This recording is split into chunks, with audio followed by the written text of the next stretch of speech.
दोस्तों, आज के इस वीडियो में हम क्लास 10 एक्सरसाइज 1.1 का क्वेश्चन नंबर 4 करेंगे। 1, 2, 3 क्वेश्चन हम पिछले वीडियो में कर चुके हैं। तो आज स्टार्ट करते हैं एक्सरसाइज 1.1 क्लास 10 क्वेश्चन नंबर 4। तो मैं दिखा देता हूँ आपको। क्वेश्चन नंबर 4 में HCF और दिया है आपको 9। HCF इज़ गिवन 9, 306 एंड 657 दो नंबर्स हैं और इनका एलसीएम फाइंड करने के लिए बोला 306 और 657 का। तो हमने एक फार्मूला पढ़ा था पिछले वीडियो में कि HCF into LCM equals to A into B. A और बी क्या है? वो दो नंबर जिनका आपको HCF और एलसीएम पता है या पता करना है आपको। तो इस क्वेश्चन में मैं देख सकता हूँ A इज इक्वल टू 306 है, B जो है वो 657 है। क्यों? क्योंकि आपको गिवन था HCF 306 ब्रैकेट 657 जो है इस कितना गिवन है आपको? 9 गिवन है। तो 9 गिवन है तो यानी कि इन दो नंबर्स का HCF मालूम है, तो आपसे LCM पूछा जा रहा है आपसे। तो हालांकि दो नंबर गिवन है तो आप इनका एलसीएम नॉर्मल टेक्निक से भी निकाल सकते हो, प्राइम फैक्टराइजेशन वाले मेथड से भी, लेकिन उन टेक्निक से निकालना ये थोड़ा लेंदी प्रोसेस हो जाएगा। तो हम बेटर होगा कि हम इस वाले फार्मूले को यूज़ करें। इस वाले फार्मूले को करने के लिए पहले हम ये लिख लेंगे फार्मूला, फिर ये लिख लेंगे कि ये दो चीज़ गिवन है हमें, फिर हम फार्मूले में वैल्यूज़ रखेंगे। HCF 9 था इस फार्मूले के अकॉर्डिंग। एलसीएम आपसे पूछा तो इसको मैंने एलसीएम ही रख दिया। ए क्या है आपका 306, बी क्या है 657। क्रॉस मल्टीप्लाई कर दो तो एलसीएम इक्वल्स टू 306 657 अपॉन 9 हो गया। आप इसे कट कर लीजिए, काम आसान हो जाएगा। मैं इसे कट कर रहा हूँ। 3 3 जा 3 2 जा 6, 3 1 जा 3, 3 9 जा 27। अगेन इसको कट कर लो, 3 1 जा और 3 7 जा और 3 3 जा। तो एलसीएम जो होगा आपका वो होगा 306 इंटू 73। अब आप इनको मल्टीप्लाई कर लीजिए रफ में और आपको एलसीएम पता लग जाएगा। तो आपने ये मल्टीप्लाई कर लिया इस तरीके से, राइट। तो ये 8, ये 3 और ये 2 और ये 2। तो आंसर इज 22338 हो गया आपका, राइट। तो इस टेक्निक से आपने एलसीएम फाइंड कर लिया जो आपसे पूछा गया था आपको। तो यानी कि अब हमें प्राइम फैक्टराइजेशन वाली टेक्निक से मतलब करने की ज़रूरत नहीं पड़ेगी आपको, क्योंकि ये एक फार्मूला गिवन था। इस फार्मूले में 4 चीज़ें हैं, HCF है, एलसीएम है, A है और B है, मतलब दो नंबर्स हैं। इन 4 में से कोई 3 चीज़ें गिवन होंगी, एक चीज़ मिसिंग होगी। तो आपसे ये निकालने के लिए कुछ भी ये पूछ सकता था आपसे। तो ये टेक्निक आपको HCF और एलसीएम में मतलब इस फार्मूले की आपको ज़रूरत पड़ेगी। तो ये फार्मूला आपको ध्यान में रखना था। आपको HCF और एलसीएम निकल गया। अब आते हैं क्वेश्चन नंबर 5 पर। क्वेश्चन नंबर 5 क्या बोल रहा है आपको? देखो, क्वेश्चन नंबर 5 बोल रहा चेक वेदर मतलब ये है या नहीं है, येस और नो। 6 की power n can and with the digit 0 for any natural number n। Natural number 1 2 3 4 dot dot dot infinity तक, इनको नेचुरल नंबर्स बोलते हैं हम लोग। तो ये 0 से एंड होगा या नहीं होगा, इसको हमें चेक करके बताना है। तो इसको चेक करने के लिए आपको तरीका मैं बता देता हूँ। क्वेश्चन नंबर 5 रहेगा ये हमारा।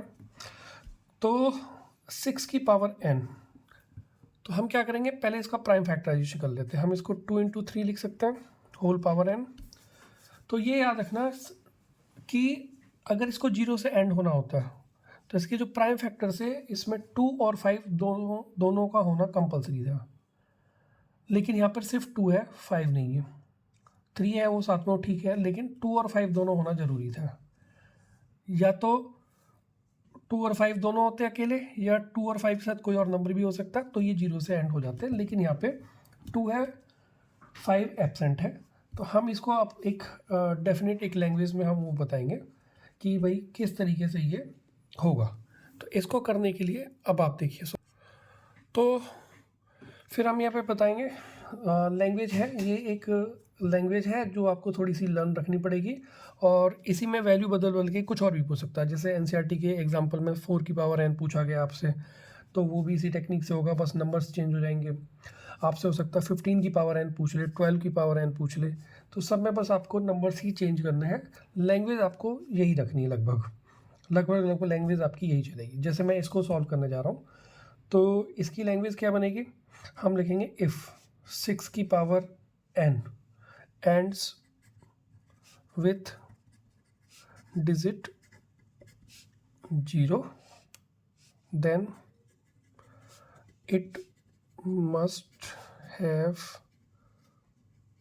5 as a factor। हम इस बात को लिखेंगे, राइट। लेकिन हम देख रहे हैं वहाँ पे 2 है, 5 नहीं है, ठीक है। तो हम लिखेंगे बट 6 की power n equals to 2 into 3 की whole power n shows that it has only 2, right? It has only 2, 5 इसमें नहीं है। तो बस अब इसको आगे कंक्लूजन करेंगे, लेकिन कंक्लूजन से पहले एनसीईआरटी में एक थ्योरम दी है, उस थ्योरम की ये 2 लाइनें लिखना बहुत ज़रूरी है, ठीक है। Also from fundamental theorem of arithmetic,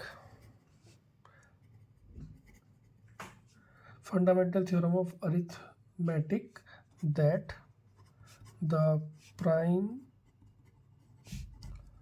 factors of each number is unique। Unique का मतलब 2 और 3 के अलावा इसका और कोई फैक्टर नहीं हो सकता। तो इसका मतलब जब 2 और 3 के अलावा और कोई फैक्टर नहीं हो सकता, तो मतलब 5 इसमें है ही नहीं। तो सो 5 is not the factor of 6 की पावर n।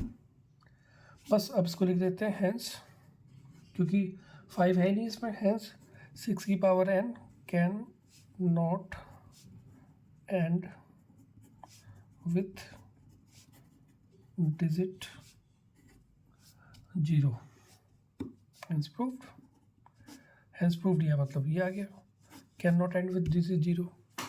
इसी तरीके से आपको कुछ और भी क्वेश्चन दे सकता था। मतलब अगर हम ये कहें कि प्रूव दैट 4 की पावर n, तो हम बता देंगे 4 की पावर n में 2 इंटू 2 n है, इसमें 5 is not the factor, 5 is not the factor. तो इसलिए पूरी की पूरी लाइन से इस तरीके से चलेगी यहाँ तक, बिल्कुल एज इट इज़। बस 6 की पावर n की जगह आपको 4 की पावर n कर देना है, तो ये आपका इसका भी क्वेश्चन आपका तैयार हो जाएगा। तो बस वैल्यूज़ का ध्यान रखना, 6 की पावर n हो, 12 की पावर n हो। 12 की पावर n होगा तो उसमें भी हम जब उसको प्राइम फैक्टर करेंगे तो वो 2 into 2 into 3 whole power n होगा, उसमें भी नहीं होगा। तो ये तो चलो ठीक है। अब अगर इसी की जगह सपोज करो वो ये कर देता है 15 की पावर n कर देता है, क्वेश्चन में आपने डाल दिया 15 की पावर n, ये प्रूव करने के लिए बोल दिया, या चेक वेदर। सपोज करो इसने कर दिया प्रूव दैट 15 की power n can never ends with digit 0 for any value of n। तो इसका आंसर क्या बनेगा, वही आंसर बनेगा जैसे हमने 6 की पावर n लिखा था, बस थोड़ी सी चेंजेस वो लिखेंगे। तो पहले हम लिख देंगे इफ़ 50 की power n ends with digit 0, then it must have 2 and 5 its factor as its factors। फिर हम बताएंगे बट 15 की power n equals to 3 into 5 की होल पावर n। ठीक है, इसमें 5 है, 2 नहीं है। shows that it has 3 and 5 its factors। तो फिर वही लगेंगे। also we know from fundamental theorem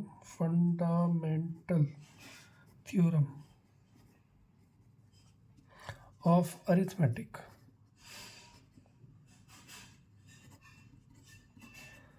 that prime factorization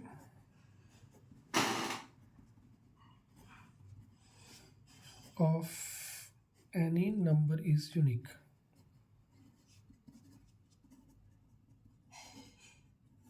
बस अब लिख देते हैं कि इसमें 5 है, 2 नहीं है, तो लिख देंगे सो 2 is not the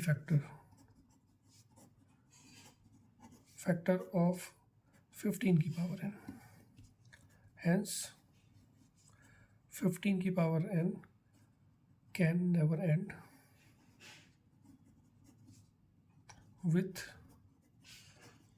digit 0 for any value of n।